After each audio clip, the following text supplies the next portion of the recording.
The Lady with an Ermine. This is a classic case of who done it and who is it.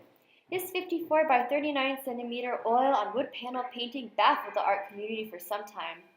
Its painter and subject was questioned, and one of the main clues it had to offer was a signature in the upper left corner, Leonardo da Vinci. Doubts arose. Was this truly a painting of the famous Leonardo da Vinci? And if so, who was the leading lady, and what was her significance?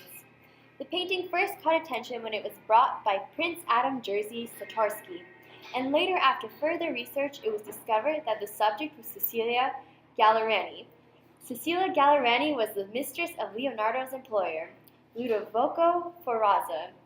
According to Janice Schell and Grezzo Cerrone, authors of the article Cecilia Gallerani, Leonardo's Lady with an Ermine, her father served in the Duke's court. However, she was forced to marry at only 12 years old to a nobleman of the House of Visconti, but fortunately the marriage was annulled. Soon after, she became the Duke's mistress, and an illegitimate baby boy was born. This infuriated the Duke's current wife, and she forbid them from seeing each other, and Cecilia Gallerani was married off to her local count.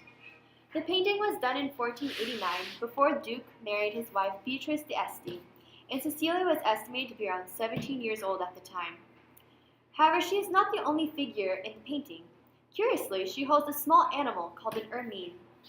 According to Mark Glasbrook, author of the periodical The Spectator in the Portrait of a Lady, at first glance, the woman and ermine are one, but since it is impossible to look at closely at the two pairs of eyes at the same time, the ermine is almost a portrait of its own right, albeit a portrait in which Cecilia's right hand plays a crucial part.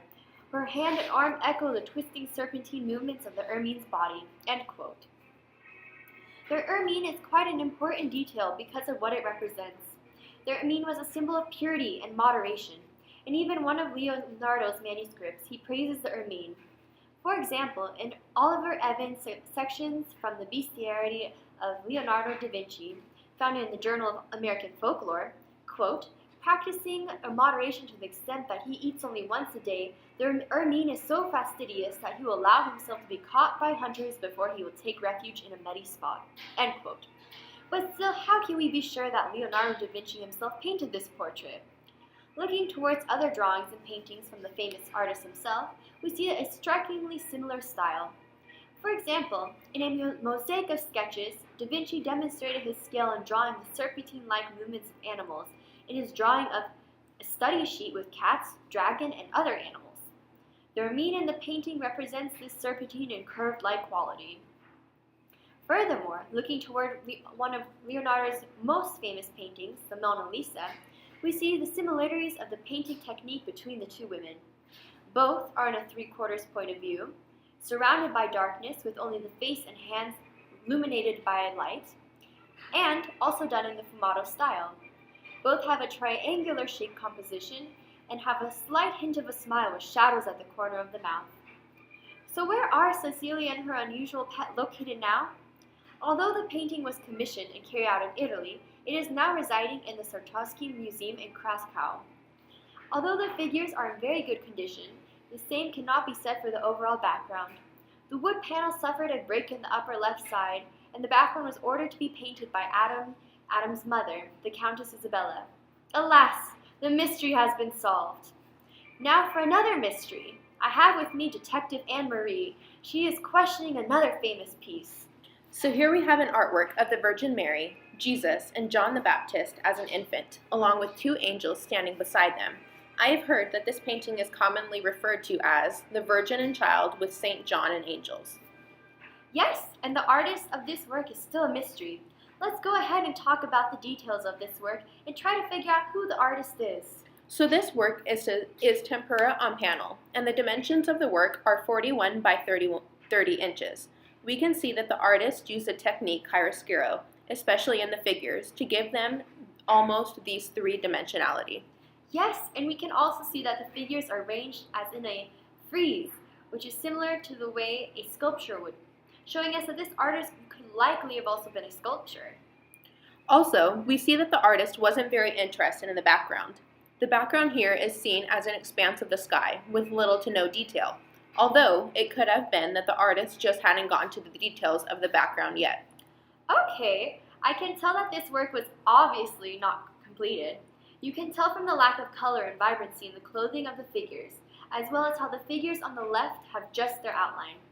Do you know why this work wasn't completed? Actually, no, I don't. It is still a mystery as to why this work wasn't completed, but it definitely was not completed. For example, we can see that the black of Mary's robe was meant to be overpainted with the rich blue pigment of lapis lazuli, and as we can see here, it wasn't. Also, the details for the two younger boys are seen as incomplete here, and they actually have less detail than the angels in this figure, which doesn't make sense because the boys seem to be more of a focal point than the angels. So this also supports the fact that the work was left as incomplete. Now let's go ahead and talk about the story we see within this work. What have you heard about that? Well, on the right we see two angels contemplating a book held open by Mary. And from my understanding, that book is showing a specific passage that is indicated or pointed to by the infant Christ. It isn't known for certain what the passage is about, but I have heard suggestions that the passage alludes to Christ's future, specifically his death and suffering. And we can see evidence for that by how Mary is trying to keep the passage from Jesus, like she doesn't want him to see his future and the death and the suffering he's eventually going to go through. Yeah, exactly. And quoted by an author, the power of the piece in its story alone. Notably, the fact that Mary is trying to conceal the book from Jesus, supporting the theory that it foretells his trial and crucifixion. In the book Unfinished, Thoughts Left Visible by Kelly Bauman, Andrea Baer, and Sheena Wagstaff.